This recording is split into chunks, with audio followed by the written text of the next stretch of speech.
વધારે હતું અને થોડુંક પીરિયડ્સના પ્રોબ્લેમ્સ હતા. બરાબર. કેટલા સમયથી બેન આ તકલીફ હતી તમને? મારે 2 વર્ષથી પીરિયડ્સની તકલીફ હતી. બરાબર. અને વજન બી તમારું વધારે હતું? આફ્ટર ડિલિવરી થોડું વજન બી વધારે હતું. ઓકે બેન, તમને શું રિઝલ્ટ મળ્યું છે? રિઝલ્ટ બી ખૂબ જ સરસ છે. 1 મહિનામાં એમ કહીએ ને કે 5 કિલોથી પણ વધારે વજન ઉતરેલું છે મારે. ઓકે. 8 કિલો જેવું. 1 મહિનામાં 8 કિલો તમારું વજન ઉતર્યું છે. જે પીરિયડ્સના બી પ્રોબ્લેમ હતા એ બી સોલ્વ થઈ ગયા છે. બરાબર. જે પીરિયડની તકલીફ હતી એ પણ સોલ્વ થઈ, સાથે સાથે 8 કિલો વજન 1 મહિનામાં ઉતર્યું. બેન, હવે તમને શરીરમાં કેવું લાગે છે?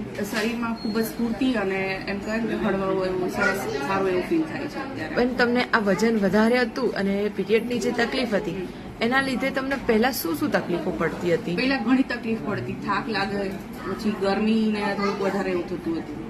બરાબર. શ્વાસ ચડી જતો ને શ્વાસની તો કોઈ તકલીફ નથી, પણ બરાબર. ગરમી અને થાક વધારે. થાક, weakness. હા, વીકનેસ છે. બરાબર. એ બધામાં હવે કેવું? ના, બહુ સારું લાગ્યું. સારું છે. બરાબર. 1 જ મહિનામાં બેન 8 કિલો વજન ઉતર્યું છે. ઘણું સરસ રિઝલ્ટ છે. અહીંથી જે કહેવામાં આવ્યું એ ફોલો પણ કર્યું હશે.